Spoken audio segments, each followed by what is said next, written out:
Bonjour à tous, j'espère que vous allez bien. On se retrouve aujourd'hui pour le 4e récap comics. Désolé pour mon absence la semaine dernière. En effet, comme je le disais dans le récap, je me suis explosé dans les escaliers et je me suis fêlé une petite côte. Donc faites très attention quand vous montez ou vous descendez des escaliers, surtout pas en chaussettes. Et on passe direct aux news de la semaine parce que il y en a eu pas mal.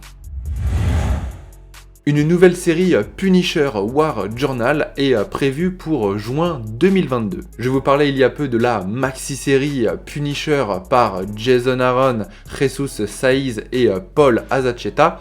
Eh bien, on a déjà le prochain projet destiné au Punisher. En soi, toujours plus de Punisher, moi je dis oui, étant un grand fan du personnage, eh bien je suis content à chaque nouveau projet, sauf que là on a déjà eu les premières couvertures pour le numéro 1, et ça me pose un petit peu problème. Comme vous le savez, le Punisher est au centre d'un très grand débat dû à son emblème, le fameux crâne à tête de mort, puisqu'il a été repris par des néofascistes, par des groupes paramilitaires, etc.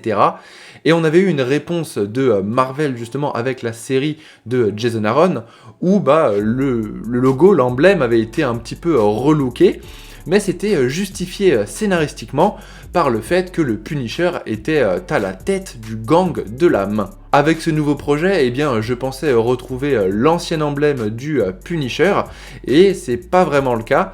Après, ça se justifie encore une fois scénaristiquement, parce que cette nouvelle série sera un prolongement de la série de Jason Aaron, mais elle aura une petite particularité, c'est qu'il s'agira d'une série composée de one-shot, et à chaque fois ce seront différentes équipes créatives qui officieront dessus. Le premier de cette série sera donc Punisher War Journal Blitz, à savoir du coup le numéro 1, par Torun Grønbekk et Lan Medina. Donc voilà, avec cette annonce, je suis assez mitigé. Dans un premier temps, je suis très content parce qu'une nouvelle série sur le Punisher, c'est toujours bon à prendre.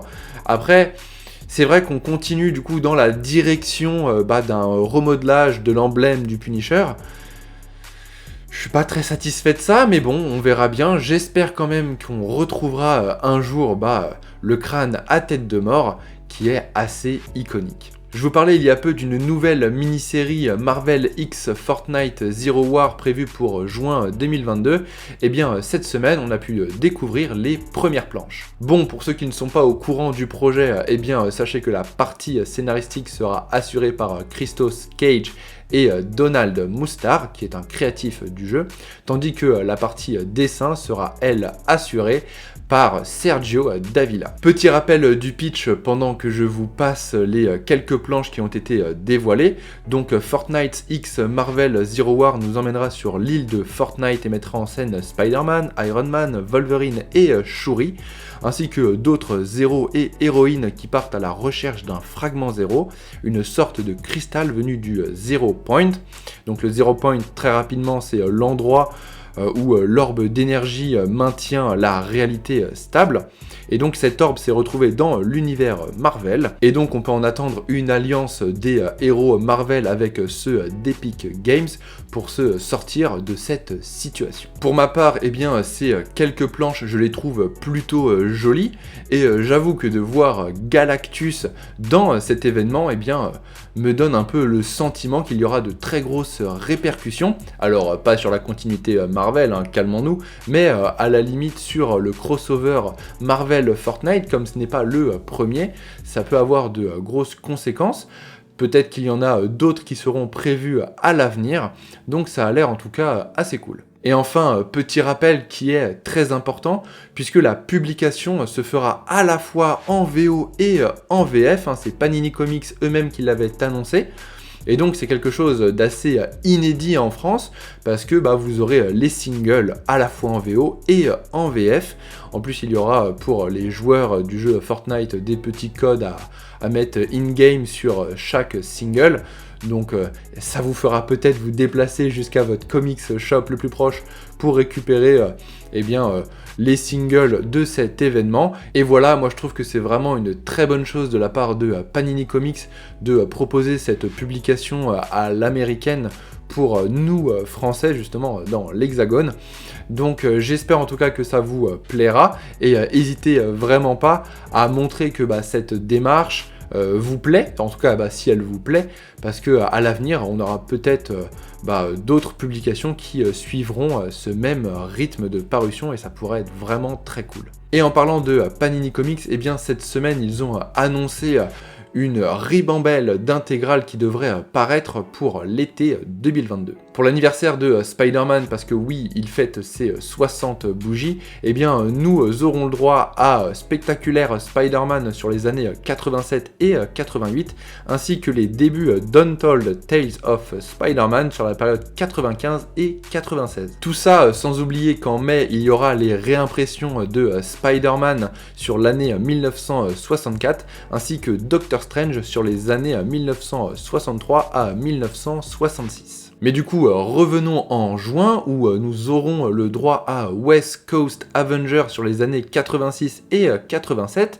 Donc c'est les années où Moon Knight était arrivé dans l'équipe. Et enfin, en juillet, eh bien, c'est les mutants qui tirent la couverture avec Excalibur sur les années 89 et 90 et X-Men sur l'année 96 avec du coup cette troisième partie. Puis ça sera au tour du Dieu du Tonnerre avec Thor sur les années 72 et 73. En somme, sur tout l'été 2022, eh bien, vous allez avoir de nouveaux trous à compléter dans vos collections des intégrales Marvel chez Panini Comics. Donc c'est le moment de faire des économies. Chez DC, on a eu l'annonce d'une nouvelle mini-série Riddler Year One par Paul Dano et Stefan Subic. Oui, vous avez bien entendu, j'ai bien dit Paul Dano, à savoir l'acteur qui campe le rôle de Edward Nygma dans The Batman. Il sera bien à l'écriture de cette mini-série, qui sera donc en 6 numéros et qui devrait présenter les origines de son Riddler, donc que l'on a pu voir dans The Batman, et donc un petit peu mieux explorer tout le traumatisme qu'il a vécu en étant orphelin, mais surtout orphelin sans argent, parce que c'est la grande différence entre lui et Bruce Wayne. Cette mini-série sortira à partir d'octobre 2022, à un rythme de parution bimensuel, et moi, vous inquiétez pas, je serai au rendez-vous. Encore un projet VO, puisque cette semaine, on a pu en apprendre un petit peu plus sur la nouvelle série dédiée à Poison Ivy par G. Willow Wilson et Marcio Takara. C'est le 7 juin prochain que l'on pourra poser les yeux sur ce premier numéro de cette nouvelle mini-série. Et G. Willow a accepté d'être interviewée par Entertainment Weekly pour parler des sujets qu'elle aborde dans ce projet. Dans un premier temps, et j'ai envie de dire sans surprise, elle abordera la relation entre Harley Quinn et Poison Ivy, une relation assez complexe mais connue de tout fan de comics, en tout cas du côté de chez DC. Et dans un second temps, ça sera plutôt le sujet de la crise climatique que l'on subit en dehors des comics, qui prendra une place toute particulière dans ce récit. En bref, un nouveau projet sur Ivy que j'attendais tout particulièrement parce que ça faisait un moment qu'on n'en avait pas eu.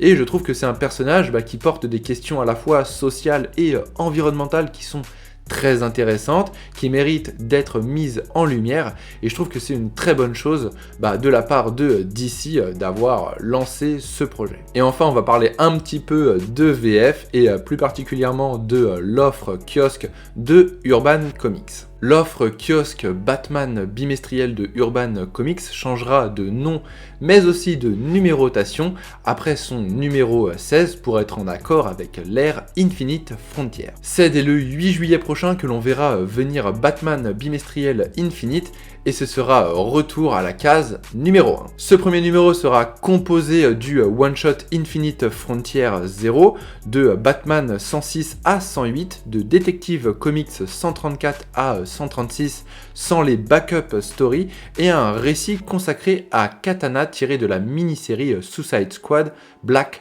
X-Files. L'offre kiosque reste en vie, mais on peut se demander pour combien de temps. N'hésitez pas à nous dire dans les commentaires si vous comptez vous procurer ce numéro. Je vous avoue que moi je suis un peu hésitant parce que je me dis que c'est peut-être le moment de décrocher malheureusement et de passer sur des formats librairie. C'est vrai que je suis très attaché à ce format parce que c'est avec ce format que j'ai débuté les comics. Mais je me dis que c'est peut-être le temps de lui dire au revoir. Donc j'y réfléchis encore. Mais voilà, ça me déchire un petit peu le cœur. En ce qui concerne mes lectures de la semaine, eh bien je n'ai rien lu, du moins je n'ai rien terminé, parce que ça fait un moment que je suis sur le run de Straczynski sur Spider-Man, et bon, j'adore, hein, c'est vraiment incroyable, pour moi c'est pour l'instant mon run préféré sur Spider-Man, et donc comme je vous disais la semaine d'avant, donc pas la semaine dernière mais la semaine d'avant encore, que j'avais terminé Crépuscule à Babylone, et que j'avais pas aimé à cause du fait que c'était trop lié au mysticisme de Spider-Man, et bien dans le run de Straczynski on est en plein dedans, hein, vraiment la magie on en parle tout le temps j'ai envie de dire, du moins à 80% dans le récit, et donc c'est pas vraiment le mysticisme dans Crépuscule à Babylone que je n'ai pas aimé, justement ça m'a fait un petit peu réfléchir, c'est plutôt dû au fait que je m'attendais pas du tout à ça, je m'attendais vraiment à être dans les années 1930, sur plus un thriller, une enquête criminelle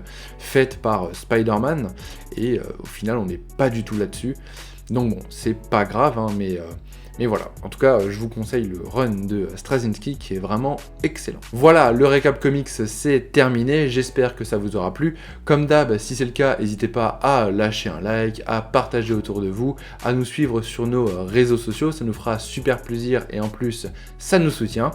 Moi, du coup, je vous dis à la semaine prochaine pour un nouveau récap comics et d'ici là, lisez des comics.